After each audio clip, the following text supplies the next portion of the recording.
I was Minister of Foreign Affairs and Justice Minister during the Second War in Lebanon in 2006 and during 2 military operations in Gaza. I believe in solving the Israeli-Palestinian conflict based on 2 states for 2 peoples, even though it looks quite difficult to do it now. I was the chief negotiator for peace between Israel and the Palestinians. And in the last 2 rounds, the Palestinians didn't say yes, but, as you suggested, they didn't give an answer at all. On October 7th, I was on my way from Milano, Italy, to Copenhagen to participate in a forum that Madeleine Albright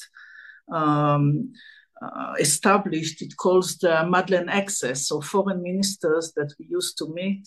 But when I was in the airport early morning of October 7th, I start getting the information, including a text message about a friend of mine that was killed while defending his community, and I turned back to Israel.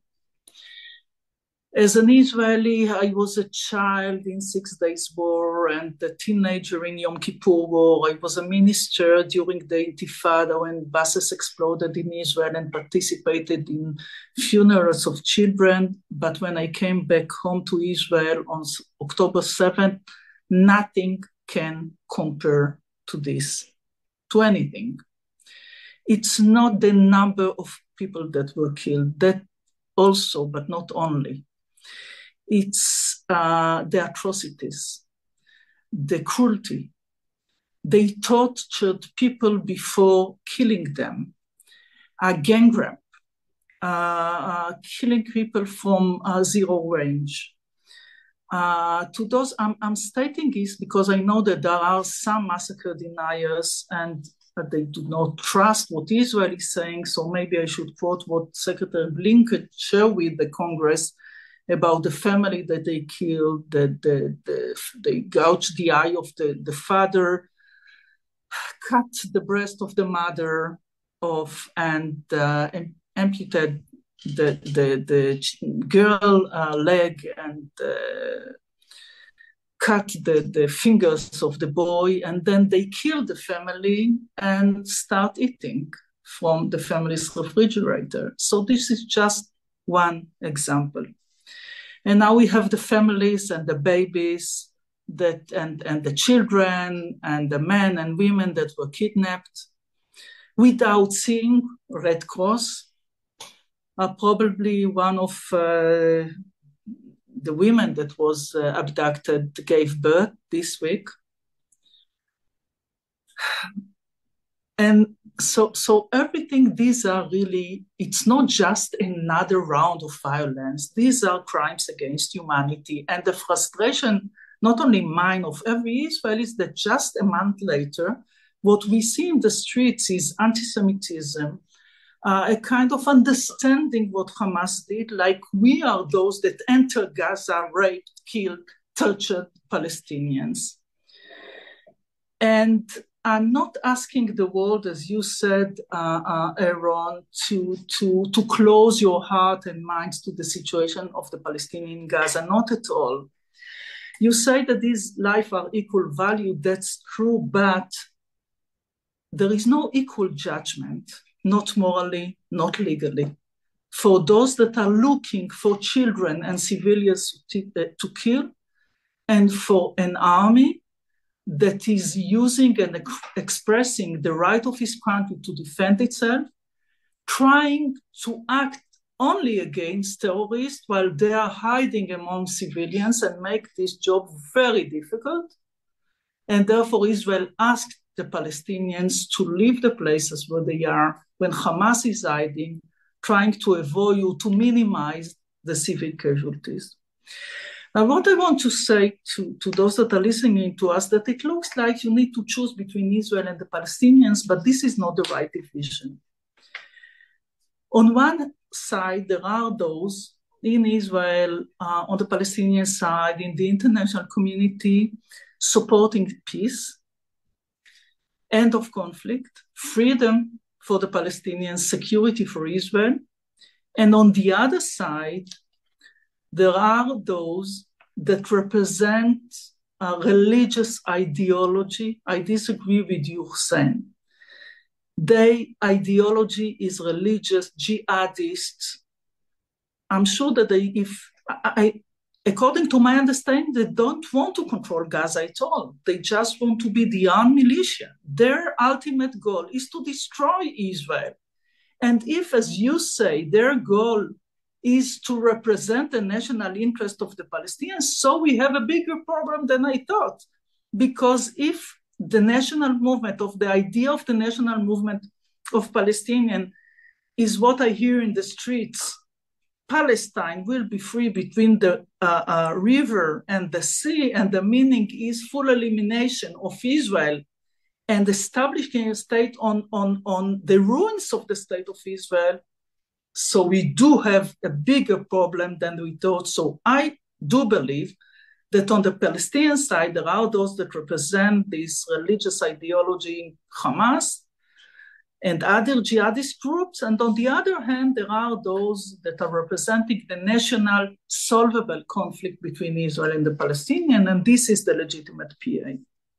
So Hamas is an obstacle for peace, and therefore, Aaron, thinking about the way to turn this into hope or to take this opportunity, there is no hope for peace with Hamas. I hope that we can find another way, but not with Hamas, that is clear. And because Hamas is an obstacle for peace, and it's also a huge problem for the Palestinians in Gaza who deserve to live better life. I want also to express that the war now against Hamas is not just out of rage and revenge, but we have a strategic goal. The US administration understands it. Gulf state understands it as well, even though they can have problems in expressing it directly. But I want to pass quickly also the history and the facts, because when I listen to those criticizing now Israel, it is based on false understanding of history, short history. So let's speak a bit. I'll do it shortly because it's not for you, Aaron, not for Hussein, not for Eli, but maybe for some of our listeners. Yes, we are speaking about this tiny place between Jordan River, Mediterranean Sea. The conflict did not started with the establishment of the State of Israel, but the establishment of the State of Israel was part of the solution according to the United Nations that wanted to end an ongoing conflict by establishing two states, Israel as a Jewish state and an Arab state. The Jewish leadership accepted it, the Arabs denied, attacked Israel, and at the end of 1948 war, Gaza remained by an Egyptian military control, and the West Bank was the West Bank of Jordan, controlled by Jordan until 1967, when Israel was again under attack, and we occupied these two places, Gaza Strip and the West Bank. In the peace treaty between Egypt and Jordan, Egypt decided to give up Gaza to Israel, and as was said before, they don't want to take Gaza again, unfortunately, I must say. And in the peace treaty between Israel and Jordan, Jordan gave up the West Bank to Israel. And then the national Palestinian movement is demanding, asking for the establishment of a Palestinian state that never existed. And the negotiations are based since Oslo, since 1993, based on the idea of two entities, two states, hopefully living side by side in peace and security. This national conflict is difficult enough. We have sensitive issues. We have the refugees. We have Jerusalem. We need to define the borders. I negotiated twice, or maybe even since I listened to Hillary Clinton reminding that Clinton that her husband offered in 2000 a Palestinian state to be established. This is what we offered in 2008. This is what we offered during the Obama administration in 2014. And Abu Mazen didn't give an answer. He didn't say yes, he didn't say no, but disappeared. I'm not in a blame game, but just trying to put everything on the table because these are the facts. But the most important fact is that this is not connected to what Hamas is doing, because Hamas does not represent any legitimate Palestinian interest, as Hezbollah in Lebanon does not represent any legitimate Lebanese interest. Both of them are representing a completely different interest. Now, the most important fact is that since 2005, there is no Israeli occupation of Gaza Strip. I was a minister at the time. We evacuated thousands of settlers that most of them were born in Gaza Strip, but we decided to demolish the settlements, to uproot these people, to take out our forces, and for 20 years there is no one Israeli soldier, no one settlement in Gaza Strip. And then there were elections on the Palestinian side. I tried to convince at the time the American administration to deny the participation of Hamas during these elections, because I said that there is no democracy in the world, that terrorist organization that does not accept the rules of democracy, rule of laws, the fact that the monopoly of the use of force is by the government and not by armed militias, for example. But I got two different answers. The one was that, well, they are not going to win the elections. Well, they won. And the second one was, look at Hezbollah in Lebanon. Now they have this political arm, and therefore they will be contained. And a few months later, they attacked Israel and so on. So I think that, the elections were supervised by NDY, so there was a place to say that it's not possible.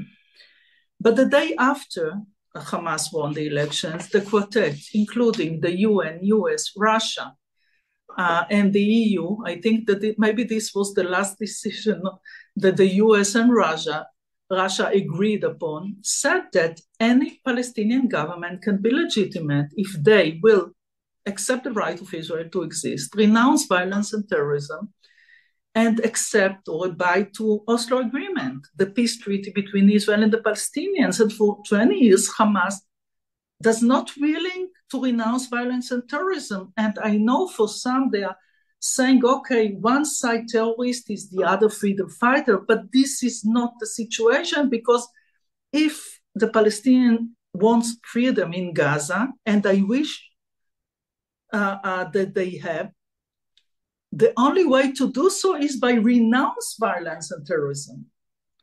Because Israel doesn't want to control Gaza. What is called the siege is because they are continuing, Hamas, to infiltrate, to bring more and more weapons. So when we are speaking about the humanitarian needs of the Palestinians, well, maybe they don't have, well, they have, but they still have all these rockets and the tunnels that they built underneath Gaza, the entire Gaza Strip, for their own purposes.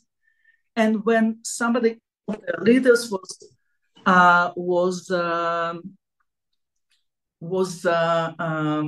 interviewed, he said, the tunnels are not for the citizens, it's for us. Of the Palestinians, not us. So this is the problem of the Palestinians as well. So we have no other alternative, frankly. We left Gaza Strip, hope that, I mean, we were speaking about greenhouses and we got green flag of Hamas in return. They start attacking Israelis. So at first we acted against Hamas, but not in a robust manner as this war. Hope that we got deterrence, but it didn't hold. we had another round and we reached a kind of understanding of ceasefire. And yes, on October 6th, there was ceasefire until they decided to massacre, to slaughter, to do these horrific things. And therefore, there is no other alternative. And the goals of this war, of course, is to bring the hostages back home. And I truly hope that this will be sooner than later, and to eliminate Hamas. Now, there is a question, I heard a question, what does it mean? I don't want to enter into all these military aspects. And I want also to be honest, to speak also that I represent my views in Israel. There are those in Israel, not only my view, but a portion of the Israeli public opinion and also some of the political parties in Israel. It is true that there are those believing in annexation and greater Israel and supporting more settlements activities, but no matter what, it's not an Israeli interest, and this is an internal debate in Israel. But it's clear that it is not the Israeli interest to reoccupy Gaza Strip. So the only need is to take care of our security. And therefore, I do believe that it's very important to speak about the day after. And I believe that the day after should start now.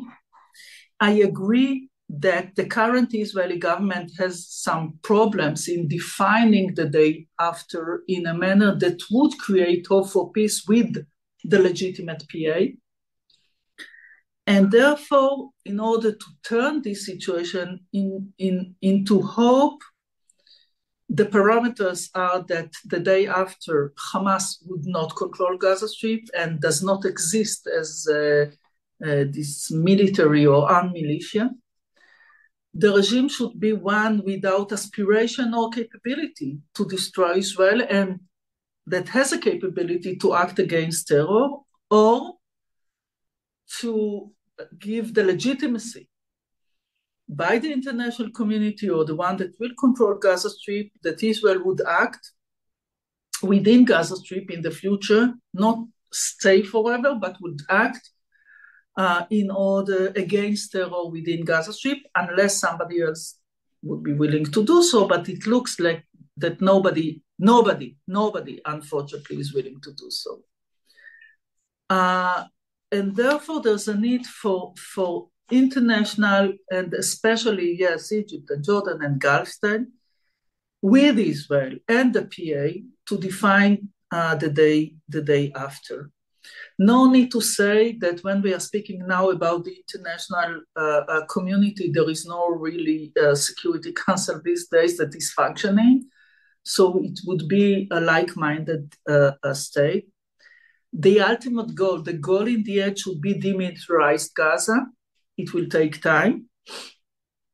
But maybe we should speak not just in terms of a day after, but in terms of a process or interim, and something that would lead to another, that would give the possibility to take care of the humanitarian situation, to reconstruct by different international organizations or the legitimate PA in a manner that will turn into this awful reality into something the creator. And I do believe in relaunching the negotiations between Israel and the PA, not Hamas, but the PA. I think that Saudi, I agree with what you were speaking about. The price is higher, Hussein, relating to the price that Israel would pay to the Palestinians. This is not the way I see it. Not because I don't call it a price that we are paying. I believe that this is our interest. And therefore, it's not something that I give the Palestinians, it's something that I also gain. So I know that for some in Israel, this is the price. No, it's important, because if this is the way that Israel enters also the negotiations with Saudi, maybe they can have now a new role with reviving the PA, helping the PA, helping also in relaunching the negotiation between Israel and the Palestinians, when they can help by normalization with certain parameters that they will put on the table that will take in consideration the situation on the ground. Lastly, a few words about Lebanon and Hezbollah. Of course, it's not the interest of Israel. You share the interest of Nasrallah, but there is one thing which is clear. For Israelis, after living, dying, and being injured, and this is a national trauma now in Israel, what happened in the south part of Israel, they would not accept a situation in which another terrorist organization, jihadis, would infiltrate into the northern villages. In 2006, we agreed we initiated also with the US a United Nations Security Council resolution 1701. The whole idea was to bring with international forces the Lebanese army to the south part of Lebanon and to take Hezbollah out. Well, it succeeded for a while, but it doesn't hold now. And this is also before this tension turned into a war that this time will not be just against Hezbollah, but also Lebanon as a country will suffer from it as well. So I think that the international community or the US should now invest in how the implementation, possible implementation, new implementation of 1701 would turn the situation, instead of deteriorating into another war, to something that brings security. It's not, I'm not saying that it's not difficult and complicated, but the other option is dreadful to all of us. Thank you.